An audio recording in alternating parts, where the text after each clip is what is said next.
Once we have that hidden negativity about ourselves, it will show when the big opportunity comes.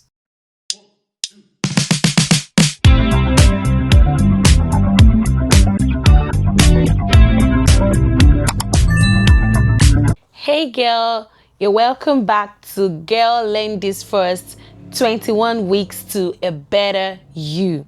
Like I told you, this is going to be a 21-week study inspired by the book Psycho Cybernetics by Maxwell Maltz. It's an amazing book, and we'll be working through this journey together, studying this book so you can become a better version of yourself. And I've titled this episode of this study, You Can't Outperform How You See Yourself. Yesterday we talked about self-image and how it runs your entire life.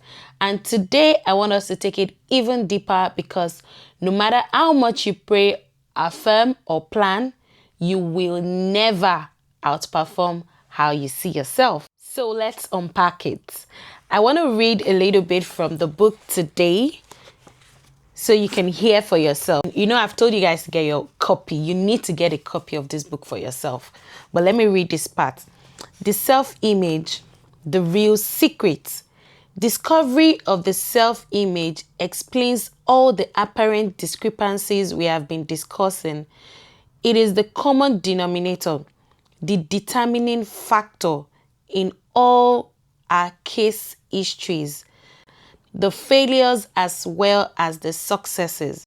Remember I told you Maxwell Maltz was a plastic surgeon. The secret is this: to really live, that is, to find life reasonably satisfying, you must have an adequate and realistic self-image that you can live with. You must find yourself acceptable to you. You must have a wholesome self-esteem. You must have a self that you can trust and believe in. You must have a self that you are not ashamed to be, and one that you can feel free to express creatively rather than hide or cover up.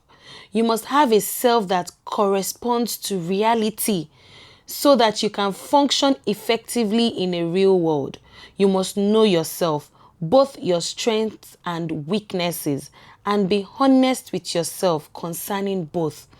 Your self-image must be a reasonable approximation of you, being neither more than you nor less than you are. When this self-image is intact and secure, you feel good. When it's threatened, you feel anxious and insecure. When your self-image is adequate and one that you can be wholesomely proud of, you feel self-confident. You feel free to be yourself and express yourself. You function at your optimum.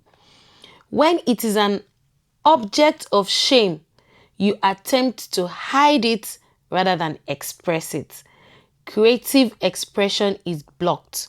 You become hostile and hard to get along with. If a scar on the face enhances the self-image, as in the case of the German duelist, self-image and self-confidence are increased. If a scar on the face detracts from the self-image, loss of self-esteem and self-confidence results. When a facial disfigurement is corrected by plastic surgery, dramatic psychological changes result only if there is a corresponding correction of the mutilated self-image. Sometimes the image of a disfigured self persists even after successful surgeries. I mean, this is saying that if the self-image if it's not intact, no matter what plastic surgery people go to get, it still doesn't change anything. It still doesn't change how they feel inside about themselves. These observations led me into a new career. Some years ago, I became convinced that the people who consult a plastic surgeon need more than surgery, and that some of them do not need surgery at all. If I were to treat these people as patients, as a whole person, rather than as merely a nose, ear, mouth, arm, or leg, I needed to be in a position to give them something more. I needed to be able to show them how to obtain a spiritual facelift, how to remove emotional scars, how to change their attitudes and thoughts, as well as their physical appearance. This study has been most rewarding. Today, I am more convinced than ever that what each of us really wants deep down is more life, happiness, success, peace of mind, or whatever your own concept of supreme good may be. Is experienced in its essence as more life when we experience expansive emotions of happiness, self-confidence, and success. We enjoy more life.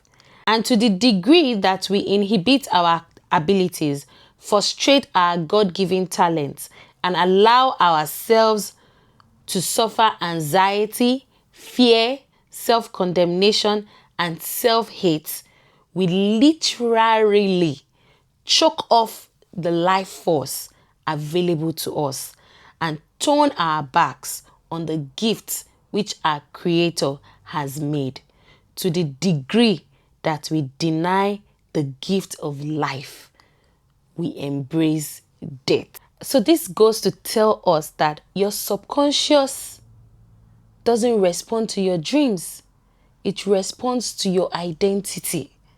And your identity is shaped by how you see yourself on the inside. So if you say, I want a healthy relationship, but deep down you believe that you are hard to love, your actions will align with the hidden belief. Dr. Maxwell said, you will act like the person you believe yourself to be, not the person you wish to be.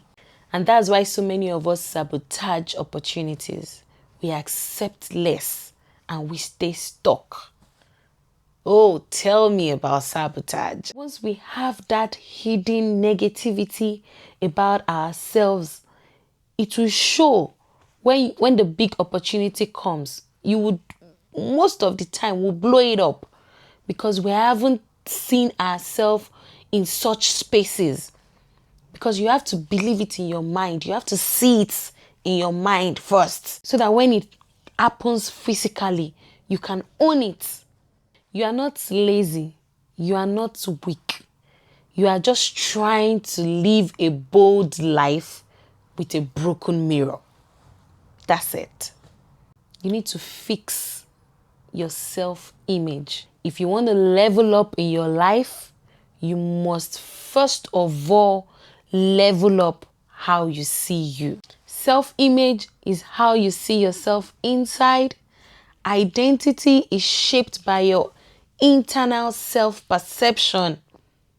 Your actions align with your hidden beliefs, and your results reflect your self-image, not your wishes. So your journal reflection prompt today is to sit down and say, where in your life are you playing small because of how you secretly see yourself? Where in your life are you playing small? And here is the truth. You can only rise to the level of the image you hold, not the goals you set.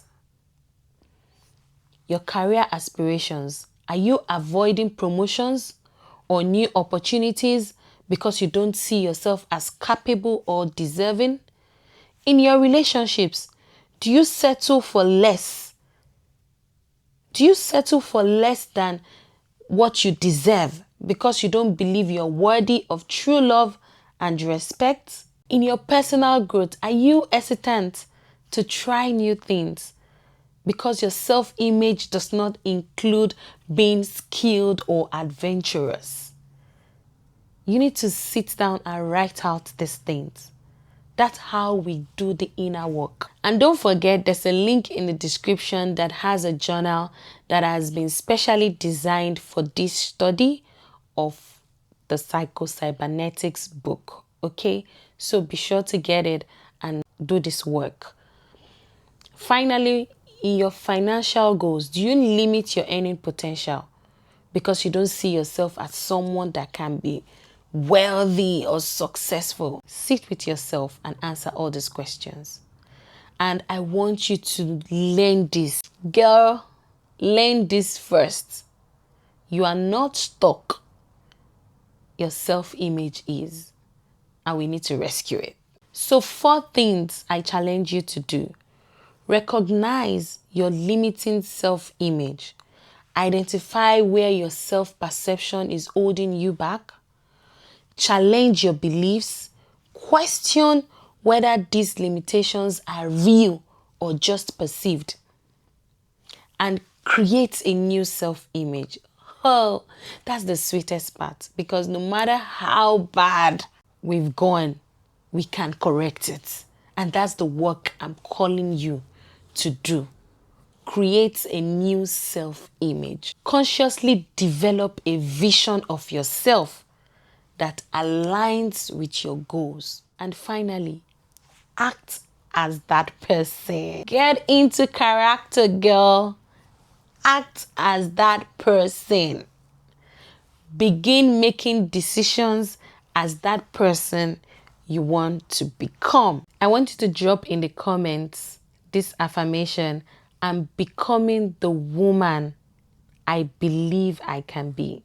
Thank you for watching this episode. Like, share, and subscribe, and come back again to watch the next episode next week. In the next episode, we'll be talking about how your mind is a goal-seeking machine and how to make it seek the right things. I trust you're enjoying this series, and I know it's going to bless you. Cheers to becoming her.